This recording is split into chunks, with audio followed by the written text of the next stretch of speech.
Senior Leader at Tata Consultancy Services, Dr. Soumik Dutta. People don't follow you because you are first. They follow you because you make them feel safe while moving fast. You've translated something extremely complex into a simple strategic framework that I think any industry, any leader can pick up and apply in their own businesses. It ensures that transport is treated as what it truly is, an operating model sheet, not an IT operation.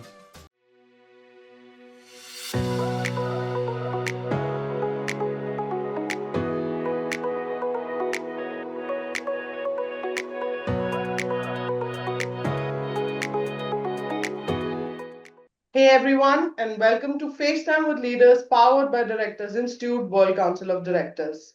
I'm your host Charu Mehra, and today's episode is one you'll definitely want to stick around for. Because today we're not talking about trends or buzzwords. We are diving into leadership under pressure, navigating challenges in real time, and most importantly, we're talking about how to build systems that actually work, not in theory, but in the real world. Our guest today has nearly 2 decades of experience in data management, business analytics, and digital transformation, making him a true leader in every sense of the word. From driving enterprise level change in industries like banking, manufacturing, and retail to overseeing large scale cloud transformation and AI implementations. He's done it all. Joining me today is Dr. Soumik Dutta, Senior Leader at Tata Consultancy Services, whose strategic vision has guided countless organizations through their most challenging transitions. Dr. Soumik, welcome to FaceTime with Leaders. It's an absolute pleasure to have you with us today. Thank you, Charu. I'm genuinely excited about today's conversation, Dr. Soumik. This episode will be the one where listeners walk away thinking, there's something here for me. So let's dive right in.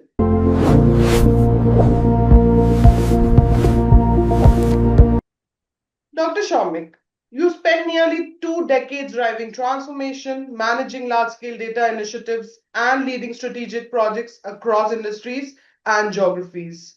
It's clear that you've had a front row seat to change at every level. So let's rewind a bit. Looking back at the start of your career, what was that one thing you wish you had known about leadership or management back then? Something you learned the hard way or an insight that completely changed the way you approached your role as a leader? Thanks, Charu. And there is one of the very interesting question that is coming to my heart. Uh, I'll take you back my first year of the journey where I started my career as a tech and operational lead role. I was too young, ambitious, and absolutely convinced of the leadership means having all the answer. Wow. One of the project particularly saying to me a data migration. And this project, I pushed team to execute their all level based, hide everything, and completely unrealistic task I set for them. As a result, what happened? We missed high dependency. The system went down, and I was in a room with full of tired colleague firefighting a problem that came from my own impatience. Right. That night, sitting in an empty conference room, I realized I was not leading. I was just driving people. In the next morning, one of my senior leaders came, and that really changed my life. He said, Soumik, people don't follow you because you are first. They follow you because you make them feel safe while moving fast. Wow.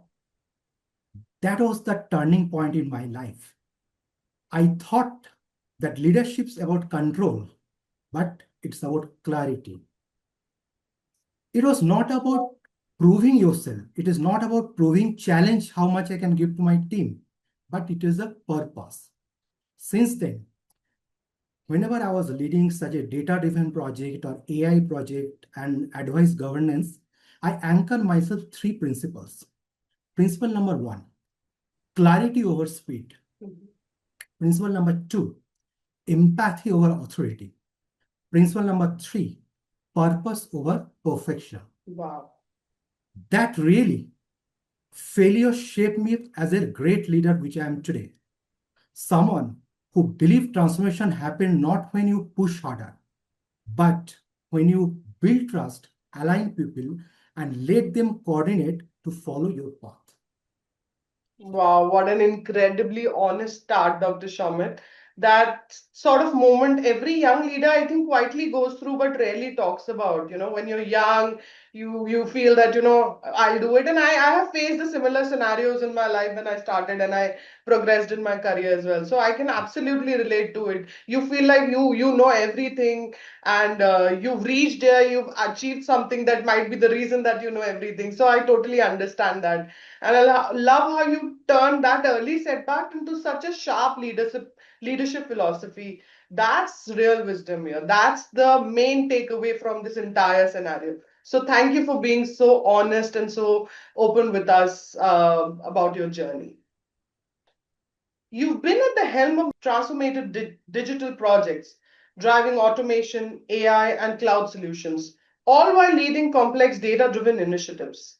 So, here's my first question for you in this segment. You've led complex, large scale operations that involve everything from data management to the automation of critical business processes. When you step into an organization, especially one that's in the middle of a digital transformation, what are the first signs that tell you whether the business has the right operational framework to scale or whether it's in danger of falling apart under pressure? So, when I step into an organization in the middle of a digital transformation, my first 72 hours never about technology. It's typically I focus on the operating model, how organization operate, which tell Right. me how it is sustainable and how quickly we can change our strategy. Right.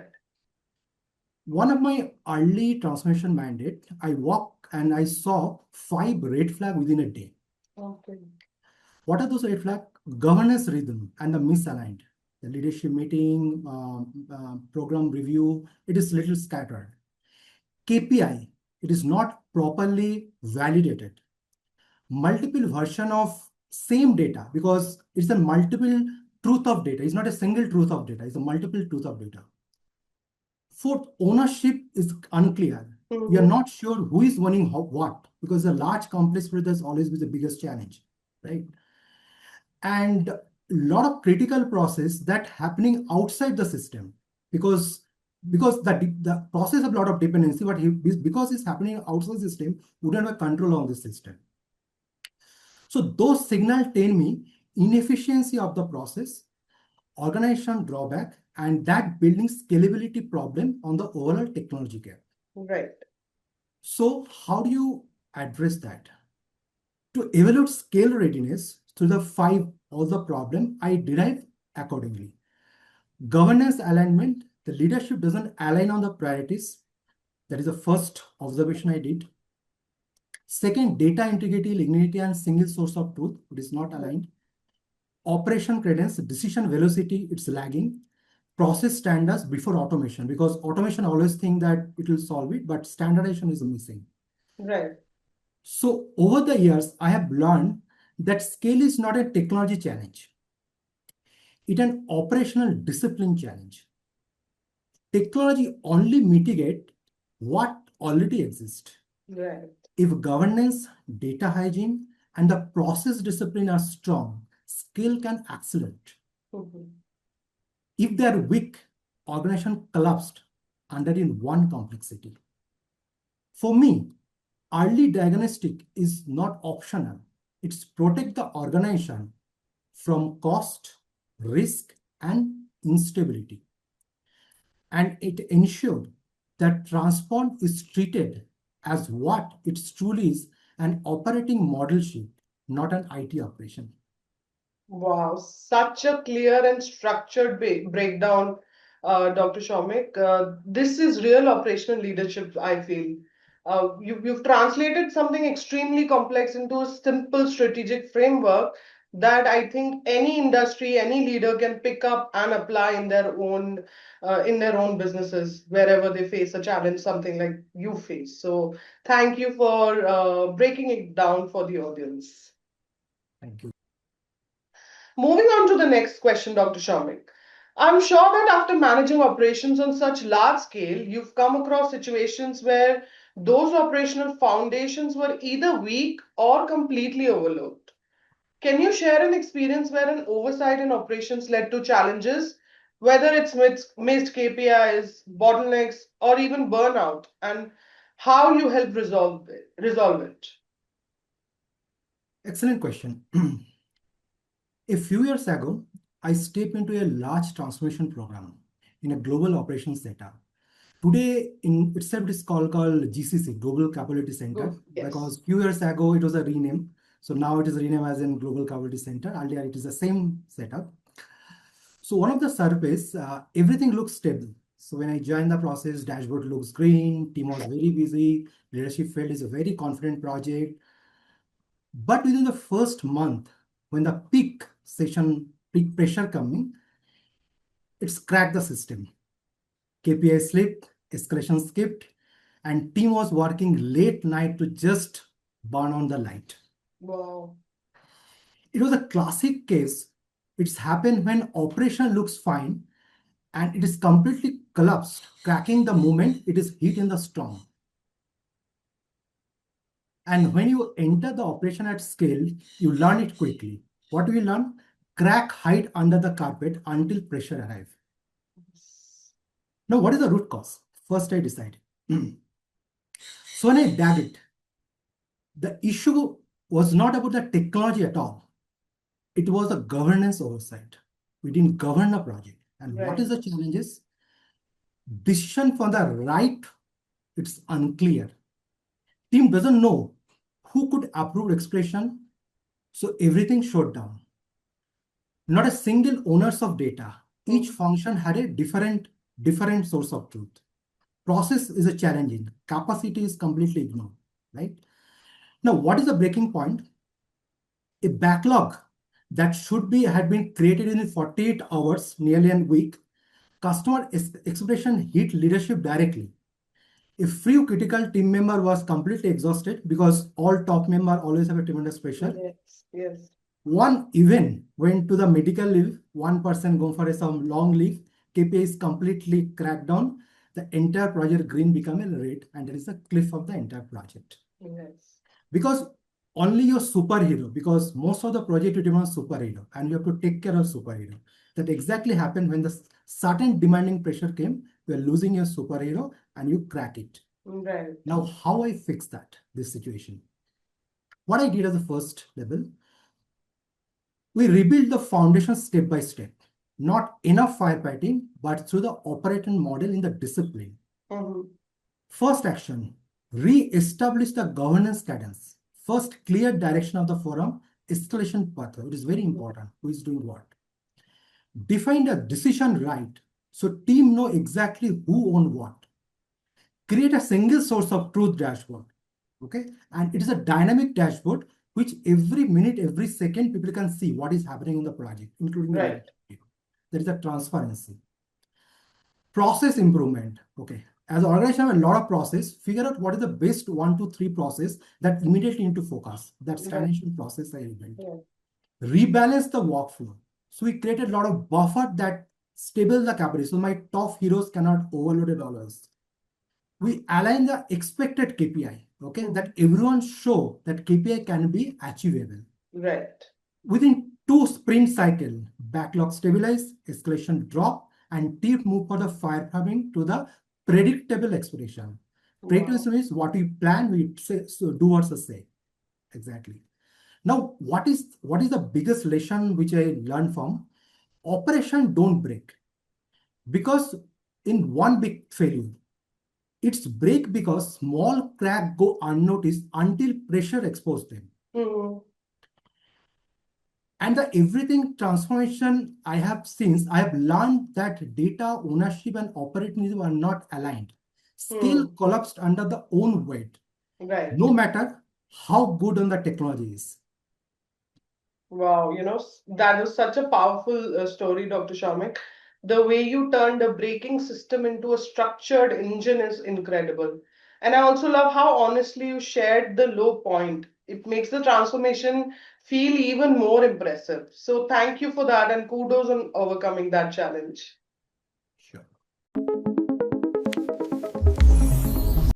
Looking at cultural current landscape, we are seeing growing concerns around data privacy and regulations.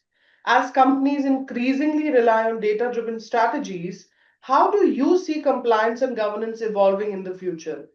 What steps should organizations take now to future-proof their operations against regulatory changes in the data space while still pushing for innovation? Excellent question. So, Charu, today, data regulation moves faster than most product roadmap. Every quarter, always something shift. Privacy law tighten, cross-border data rules is evolve, Yes. AI governance framework expanded. Like that, lot of hyperscaler every time they are coming a new data regulation on their cloud platform. It's like driving in a city where the traffic rules changes every few kilometers. You can move fast, but only if you are fundamentally are strong. Yes. In my experience, industries like banking, healthcare learn this hard way. Innovation without governance create risk, rework, re-challenging the damages, and now every industry is entering the same zone. One of the transformation project, we are ready to launch a new digital workflow across multiple markets. It's a different global platform we used to do. Everything was built, tested, and aligned. So we got an UAT sign off, customer is absolutely fine. Now suddenly, during the final compliance review, we discover a gap on the data lineage is unclear about the data residency mapping. Okay. Suddenly approval froze. Team was very frustrated. Timeline skipped and stakeholder grew nervous. So innovations paused, not because the product was weak, but because the data foundation are not audited appropriately. The moment reinforcement is simply truth, you cannot involve at scale if your data governance cannot withstand strictly. Right. How to fix that? To build the foundation with a governance, first approach is still protect the speed. So establish a data governance character or charter, clear data ownership and decision rights is the first activity you have to do. Second one, build a single source of truth for sensitive data to track the data properly. Right. You can do a data masking, data hygiening, all this activity. Enable privacy by design. That is the time most of the entrepreneur or the architect fail. Privacy by design. And it is very important for every product requirement. Most of the customer is not comfortable to share the data. And that exactly challenging when the audit is happening. Right. And the last part, you have to strengthen our audit trail. The auditor need to understand the right compliance, right change, what is happening in the global market. And that is the very important part. In order to do that, set up a regulatory radar because things are keep changing every day, every morning, evening, things are changing. Right. You need a setup, you need an agentic AI to create what agile radar is coming. So when you do the audit, you should not miss that. You can work on the cross-functional team who can review your legal, take, business alignment, everything. Right. Okay. So now, as a result, how we have to, as a boardroom, we play as a future forward. So what is the board decision for that? Building a strong data founders before scaling it AI. Assign the true data owner, automate compliance, strengthen cyber reliance, design regulation and ready scalable architecture, adopt ethical framework for AI. Data governance is like airbag in your car. You hope you never need them, but you trust them. Yes. With your life. Wow. And the companies that treat governance as a state enable, not compliance, it involves faster, more safely that their competitor. Wow. The way you've simplified a complex topic in such a relatable way, Dr. Soumik, is so powerful. And this is such a refreshing perspective where you made governance sound both strategic and empowering. So thank you for that.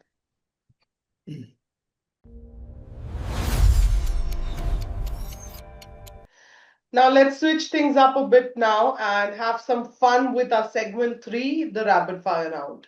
No long answers, just quick responses off the top of your head. Sure. Ready? Ready. All right, the first one. If you could switch lives with anyone for a day, who would it be? I'd switch life a world-class orchestrated contractor.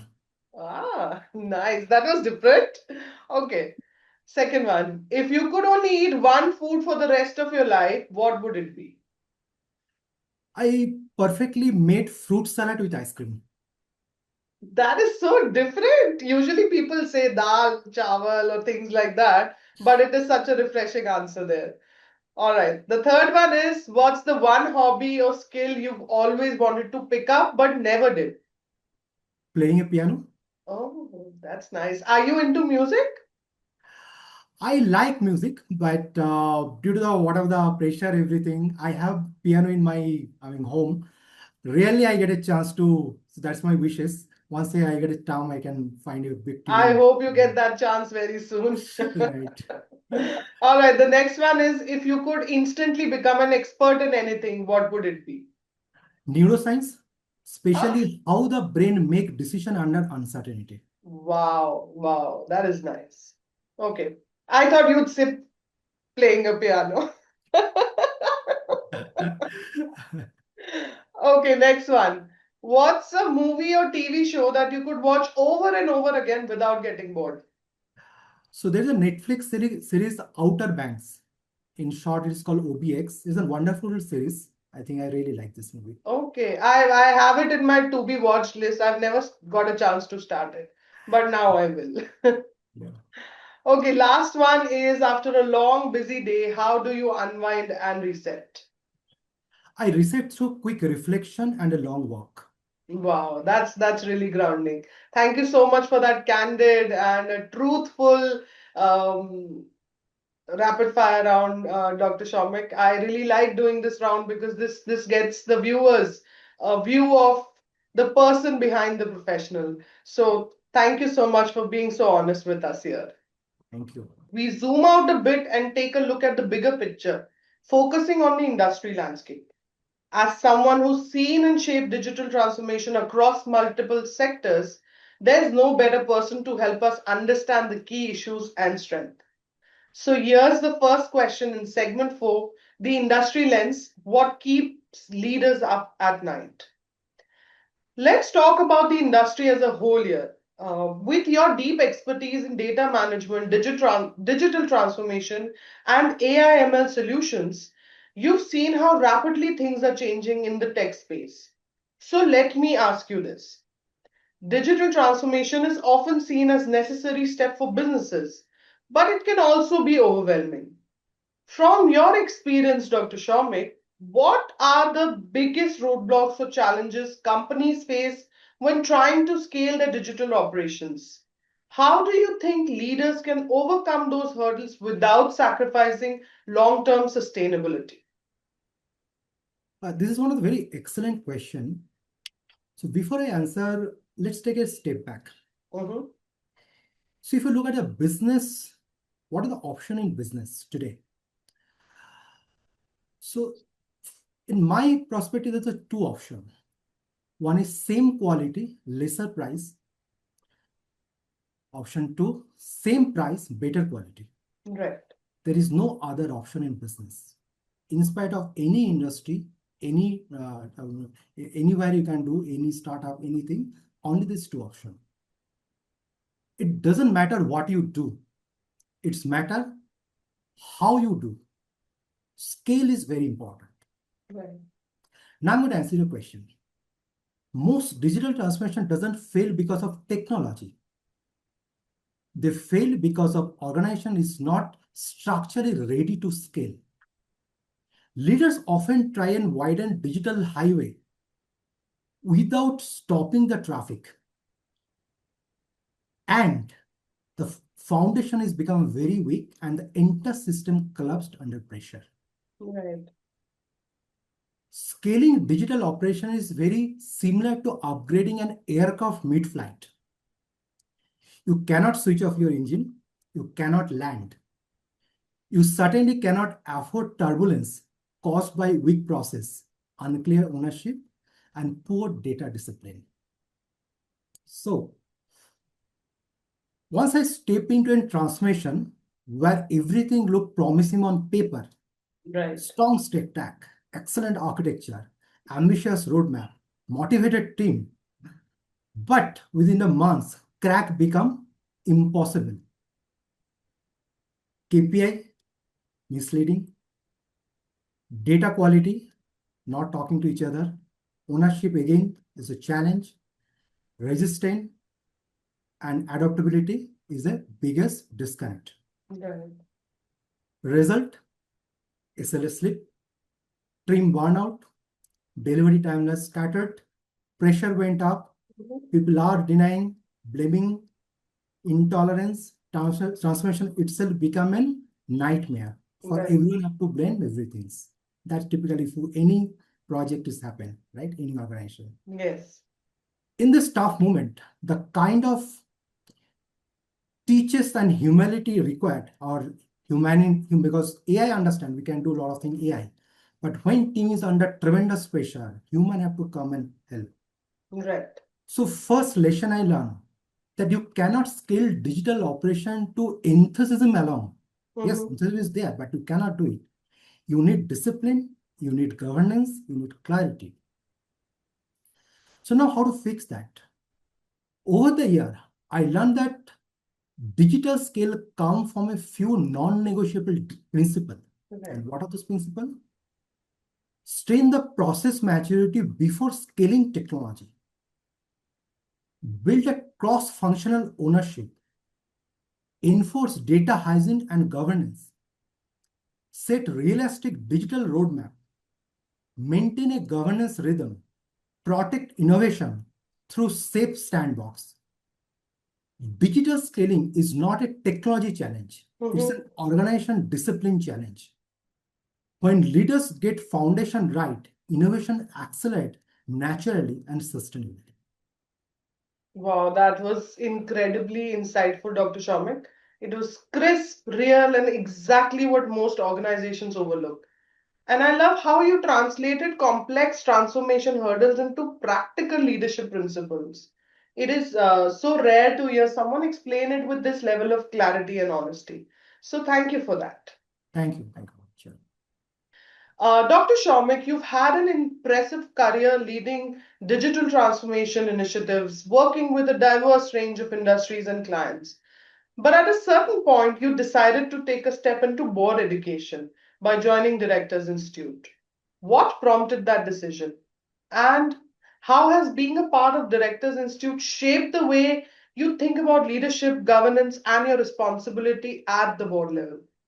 And it's an excellent question. And I can give you a little bit brief background that why I have choose this director institute. Yes. At a certain point of my transformation journey, I began to notice recurring pattern. Technology was not the reason for transformation failure. Governance was. The biggest dilemma came from the misleading priorities, unclear accountability, and risk on decision which is made too late. Right. My inflection point came during the large multi-market program where the execution engine was strong, but the governance layer was not aligned on the risk appetite, Right. long-term value. Oh. It became clear that operational excellence alone was not enough to influence outcome. At an enterprise level, I need to understand how both think, how both strategize, how both oversee ethical leadership and stewardship. Wow. It reminds me a line of the board stewardship. Leader does not just organize, they safeguard their future. That was the shift. I realized I need board level education, not to add credential, but to explain my lens, over operational impact and enterprise impact. Wow. So there is a transformation that really catalyzed this me that technology is not ready, team is not aligned, a lot of issues happen. Right. And I see this trend, BFSI, retail, manufacturing, it's the same pattern. Exactly.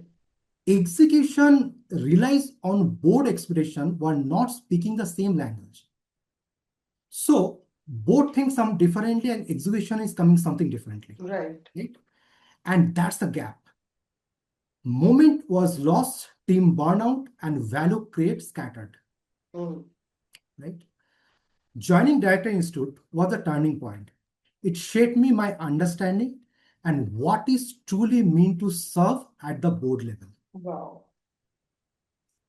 It deepened the gap of the responsibility, risk posture, and ethical decision making. It shifted my thinking from project driven execution to long term value creation and enterprise stewardship. It helped me to conduct technology governance and human impact in the way it essential of the modern board. Wow. And it reinforced responsibility that outcome with boards are to challenge constructively, to guide within integrity, and ensure organization grow responsibility. Today, I don't just look transformation through the lens of a delivery. I look through the lens of governance, risk, culture, sustainable value, that true lever of the board leadership. Wow, that was such beautifully articulated, Dr. Shamik. The connection you've drawn between digital impact and boardroom responsibility is incredibly insightful. And it's also inspiring to hear how deeply you value governance and long-term stewardship. So thank you for that wonderful feedback, and I wish you all the best for your future endeavors, sir. Thank you, Charu.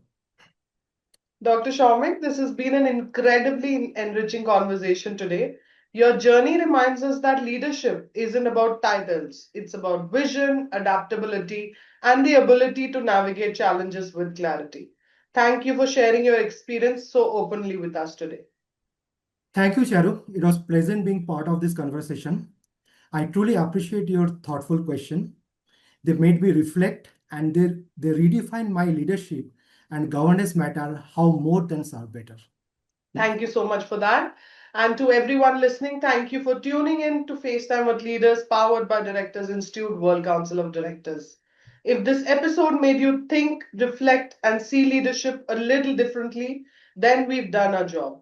Until next time, stay curious, stay grounded, and keep leading forward. Thank you.